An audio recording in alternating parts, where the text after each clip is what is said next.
আলাইকুম দর্শক, সবাইকে অনেক অনেক প্রীতি ও শুভেচ্ছা। চলে আসলাম নতুন আরেকটা রেসিপি নিয়ে। আজকের রেসিপি গুড়ের তৈরি জিলাপি। রমজানে সবার বাসায় কম বেশি জিলাপি থাকে, তো চেষ্টা করবেন জিলাপিটা নিজেই বাসায় তৈরি করতে। আমি আজকে গুড় দিয়ে জিলাপিটা তৈরি করব। আপনারা চাইলে চিনি দিয়েও তৈরি করতে পারেন। এর জন্য প্রথমে আমি নিয়ে নিলাম 1.5 কাপ গুড়, আর এর সাথে দিয়ে দিলাম 2 কাপ পানি। পানিটা 1.5 কাপ দিলেও হতো, যেহেতু গুড়টা করতে একটু সময় লাগবে, সেজন্য আমি এখানে 2 কাপ পানি দিচ্ছি। এটা পুড়তে পুড়তে আর একটু কিছুটা ঘন হয়ে যাবে। এর সাথে আমি দিলাম 3টা এলাচ, আর চাইলে একটু ঘি দিতে পারেন। আমি ঘিটা দিতে ভুলে গিয়েছিলাম, আমার হাতের কাছে ছিল। সব শেষে আমরা দিয়ে দিব লেবুর রস। লেবুর রসটা অবশ্যই দিতে হবে, তা না হলে শিরাটা জমে যাবে। এবার এটাকে চুলার জালটা বন্ধ করে রেখে দেব। এরপর আমরা জিলাপির ব্যাটারটা তৈরি করে নিব। এর জন্য আমি নিয়ে নিলাম 1/2 কাপ চালের গুঁড়া আর 1/2 কাপ বেসন। আমার কাছে চালের গুঁড়া দিয়ে আর বেসন দিয়ে জিলাপিটা বেশি ভালো লাগে। আমি মিষ্টির ব্যালেন্সটা ঠিক রাখার জন্য হালকা একটু লবণ দিলাম, আপনারা চাইলে নাও দিতে পারেন। আর দিয়ে দিলাম সেটা হচ্ছে জিলাপি তৈরি করতে দোকানদাররাও দিয়ে থাকে, অ্যামোনিয়া বলে এটাকে। দোকানে গিয়ে জিলাপি তৈরি করতে বললে অ্যামোনিয়া বললেই দিয়ে দিবে। আর আপনারা চাইলে ইনো দিয়েও তৈরি করতে পারেন। আমি প্রথমে যে সময় জিলাপি তৈরি করেছিলাম, আমি ইনো দিয়ে তৈরি করেছিলাম। যেহেতু আমি রেগুলার বেকারি আইটেম তৈরি করি, সেজন্য বিস্কিটের সাথেও অনেক সময় কিছু কিছু বিস্কিটের সাথে এই অ্যামোনিয়াটা দিলে বিস্কিটটা অনেক দিন মুচমুচে থাকে। সামান্য একটু পরিমাণে দিতে হয়। আর এটা 10 টাকা দিয়ে কিনলে হয়ে যাবে, কারণ এটা সামান্য একটু লাগে। আমি 2 কাপ এর জন্য দেখলেন তো কতটুকু নিয়েছি। আর বেটারটাকে একটু ভালো করে ফেটিয়ে নিতে হবে। দোকানদার মামারা কিন্তু আগের দিনেই দেখা যায় রাতের বেলায় বেটারটা তৈরি করে রাখে। আমরা কিন্তু বেটারটা তৈরি করে এখনই বানাবো। তো এই জন্য আমি চালের গুঁড়াটা পছন্দ করেছি। আপনারা ময়দাটা নিলে হয়তো এটাকে ভালো করে ফেটাতে হবে। আমি এত বেশি ফেটাতে পারি না, তারপরেও 6-7 মিনিট এটাকে ফেটিয়ে নিলাম। আর এই ব্যাটারটা যেহেতু আমি চালের গুঁড়া বেসন দিয়ে তৈরি করব, এটাকে আমি একটু ঘন করে করব।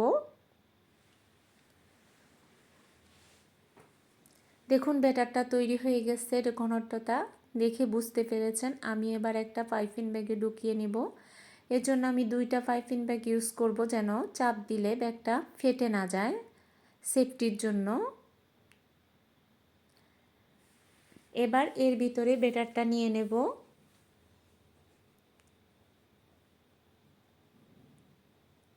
এর জন্য পাইপিং ব্যাগটা আমি প্রথমে একটা মগের ভিতরে রেখে দিলাম।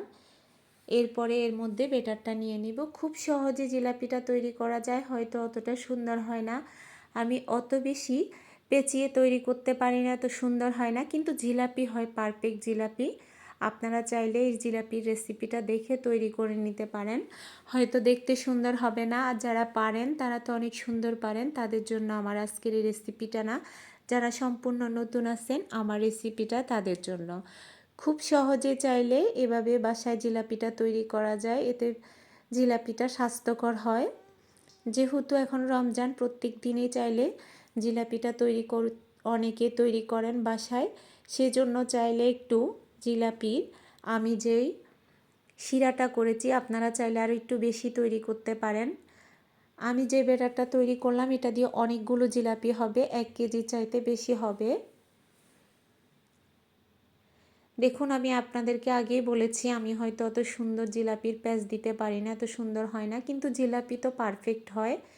প্যাঁচটা আসল না, আসলে পারফেক্ট জিলাপিটাই হচ্ছে মেন। আপনার জিলাপিটা ভিতরে শিরাটা কতটুকু ঢুকেছে তাহলেই হয়ে গেল। দেখতে কতটা সুন্দর হলো তা এটা বড় কথা না। দেখুন আমার জিলাপিটা দেখতে সুন্দর হয় নাই, আমি আপনাদেরকে আবারও বলছি, আমি এত সুন্দর প্যাঁচ দিতে পারি না। যারা সুন্দর আর্ট করতে পারেন তারা হয়তো সুন্দর করে ব্যালেন্স ঠিক রাখে প্যাঁচটা দিতে পারেন। যেহেতু আমি এত ভালো আর্ট করতে পারি না, সেই জন্য আমার হাতের ব্যালেন্স কম, জিলাপিগুলো দেখতে অত সুন্দর হয় না। এবার এটাকে মুচমুচে করে ভেজে নেব। দেখুন আমি এখানে এক্সট্রা কোনো কালার কোনো কিছুই দেই নাই। দোকানদাররাও আমার মনে হয় না কেউ কালার ইউজ করে, এমনিতেই জিলাপিটা দেখতে অনেক সুন্দর হয়। দেখুন আমি গরম শিরাটাকে আবার একটু গরম করে নিলাম। চুলার জালটা কিন্তু বন্ধ। গরম গরম জিলাপিটা দেওয়ার সাথে সাথেই কিন্তু এগুলো ঢুকে যাবে। আমি এর সাথে সাথে আপনাদেরকে একটা জিলাপি দেখিয়ে দিচ্ছি। এটাকে কিছুক্ষণ শিরা রাখলে আরও অনেক বেশি কিন্তু এর ভিতরে রস ঢুকে যাবে। আমি কিন্তু এটাকে গরম অবস্থায় আপনাদেরকে দেখিয়ে দিলাম যে তারপরেও কতটা রস ঢুকছে, এটাকে আরেকটু রেখে দিতে হবে। এভাবে আমি সবগুলো তৈরি করে নিয়েছি। দেখুন কতটা রসালো জিলাপিটা, কালারটা দেখে নিশ্চয়ই বুঝতে